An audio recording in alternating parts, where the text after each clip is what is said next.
Hey y'all, and welcome to Carbon Scoring. Today we're going to look at the top 10 Marvel Legends figures of 2020.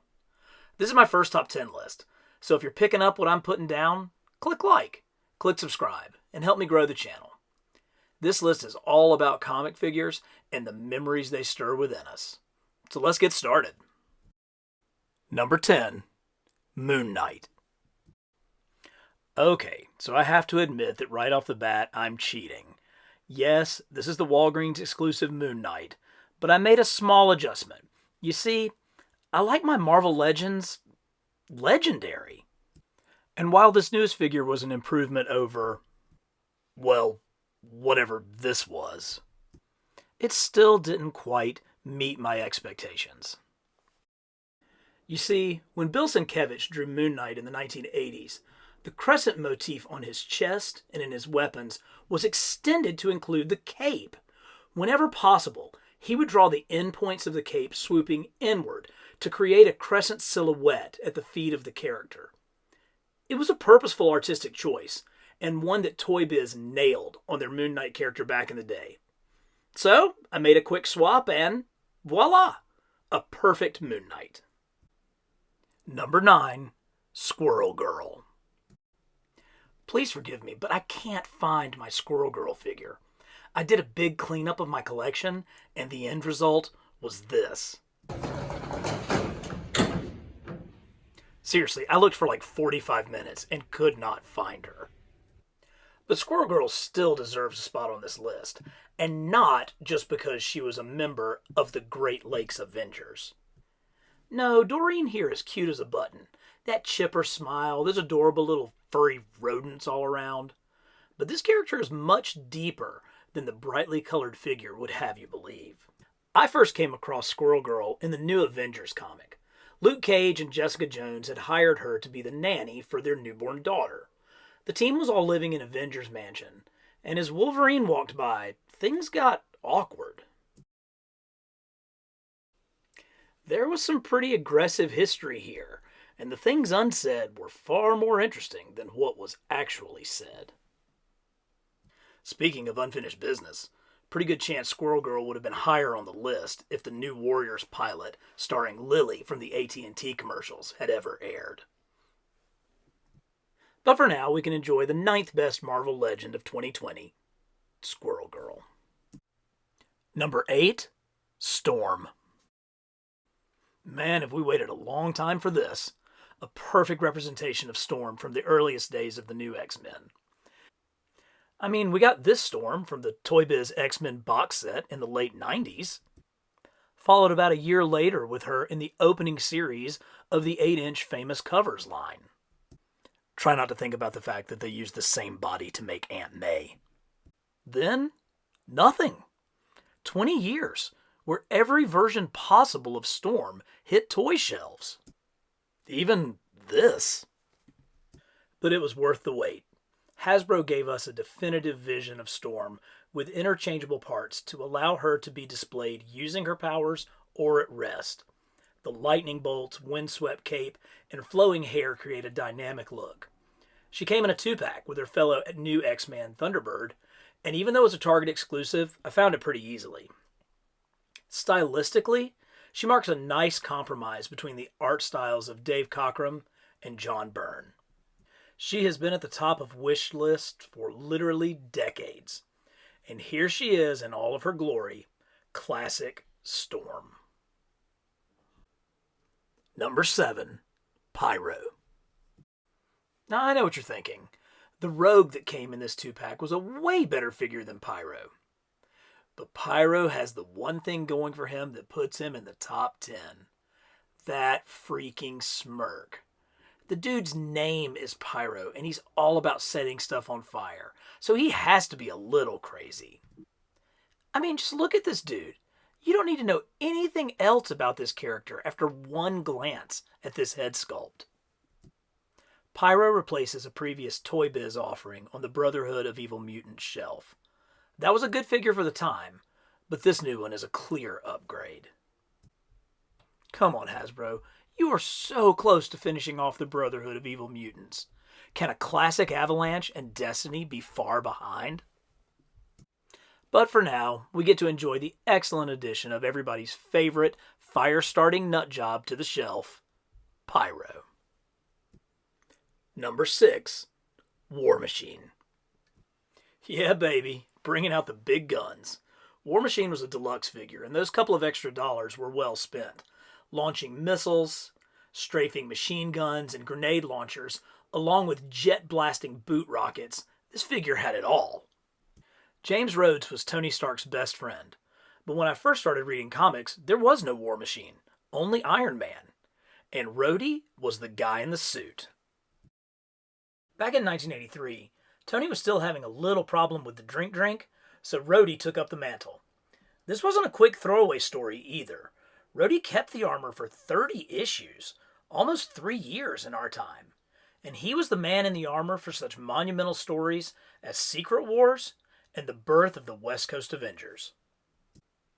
I wasn't as into comics when War Machine made the scene, but he has since become a vital part of both the Marvel Cinematic Universe as well as the 616 Marvel Universe. But this is about toys, and man, this is some toy. I hope Hasbro continues with these deluxe figures for certain characters, and not just the oversized ones. The addition of all these accessories is what threw War Machine into the 6th spot on our 2020 countdown. Number 5. JONAH Jameson. I was really excited to see the offerings released in the Spider-Man Classics line. It gave us a chance to fill in some of the characters that don't go running around with their underwear on the outside. I've always enjoyed the soap opera aspects of the Spidey books, the human interactions between the fight scenes, and being able to add to our collections figures of Gwen and Pete, and now JJ is the icing on the cake. Spider-Man was the inverse of every hero before him. Instead of being an adult, he was a teenager. Instead of getting the girl, he was awkward and shy. And instead of being adored by the public, he was despised, all due to the editor of the Daily Bugle calling him a menace. In many ways, JJ is Spidey's greatest foe. He's been there since the first issue of Amazing Spider-Man, and because of his interactions with both Peter Parker and Spider-Man, he creates a contrast that no other character in the Rogues Gallery can provide. This figure captures the essence of J. Jonah Jameson. The bluster and the bombast, the flat top, and that certain mustache. This is a face that only his mother or an action figure collector could love. If you aren't reading the current Spider-Man comics, I won't spoil it for you, but the dynamic between JJ and Spidey has changed, creating new ways for Jameson to torture his masked menace. Number 4. KANG. KANG is the ultimate redemption story in action figures. His first figure from the Marvel superhero Secret Wars line is known as one of the biggest peg warmers of all time.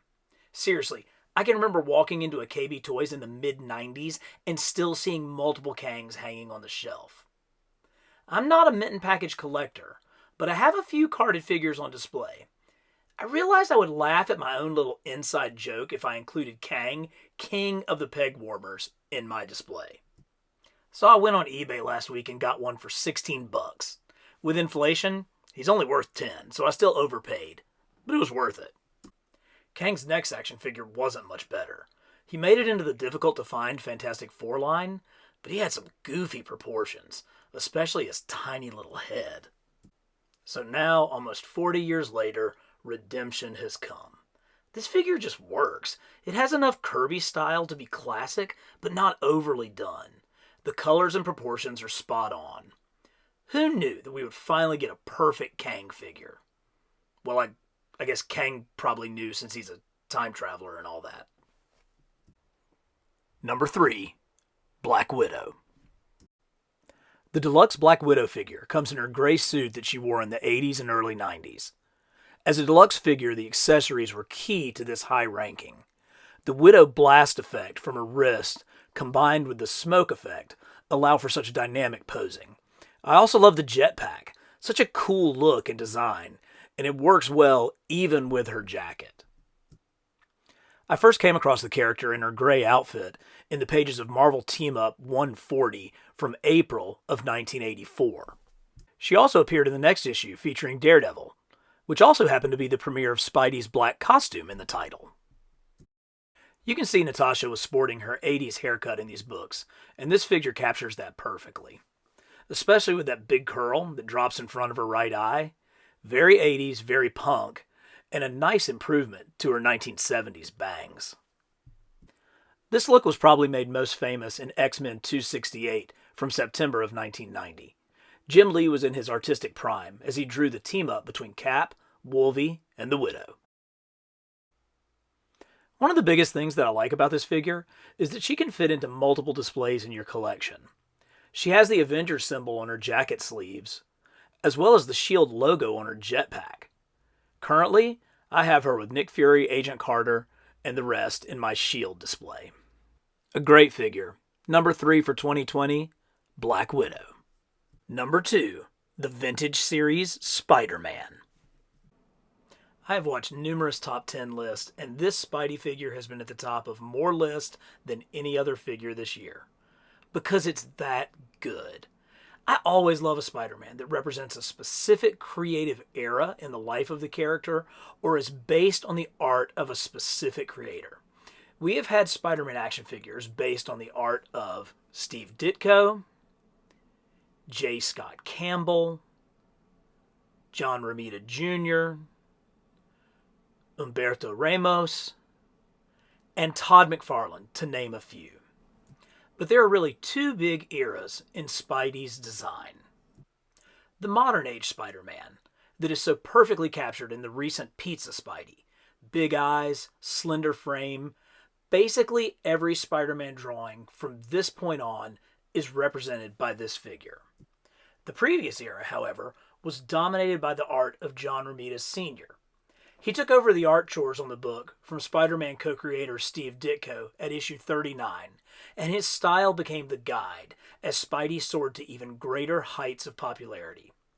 This figure has the compact musculature of Romita's Spider-Man while maintaining an incredible level of articulation that allows for some creative poses. 2 heads were included. I prefer the one with the slightly smaller eyes. Any way you look at it, this figure is a masterpiece. Equally at home in a kid's pocket as it is displayed on your desk at work. Any other year, this would have been my top figure. But as we all know, 2020 wasn't a regular year. Number 1, White Rabbit. Let's talk a little math, shall we? Hasbro Incorporated is a multinational conglomerate with total assets of $5.25 billion and revenue north of $4.5 billion. And they made an action figure of a character that has been in less than 50 comic books total. That's what Marvel Legends is all about. And I'm all about filling out Spidey's Rogues Gallery, but I never dreamed we would go this far into the deep end. All you fans of Spot, Cardiac, and Fusion the Twin Terror? Seriously though, this little chunk of plastic is a thing of beauty. The bright colors match the absurdity of the character, but the attention to detail in items like the pocket watch and the flow in the back of her hair show that Hasbro really cared about doing this right. It doesn't hurt that she looks like she stepped right off the cover of her first appearance in Marvel Team Up from July of 1983. The brilliant Paul Smith drew this cover. I recently read that after his brief but historic X-Men run, that his goal in comics was to draw Spider-Man. What a missed opportunity by Marvel. So there you have it, the number 1 Marvel Legends figure of 2020. If you enjoyed this list, let me know in the comments, and hit subscribe so you won't miss out on any of the fun coming up. And if you want a preview of the leader in the clubhouse for the best Marvel Legends figure of 2021, go back and take a peek at that White Rabbit cover again. Thanks for watching, and we'll see you in the next carbon scoring video.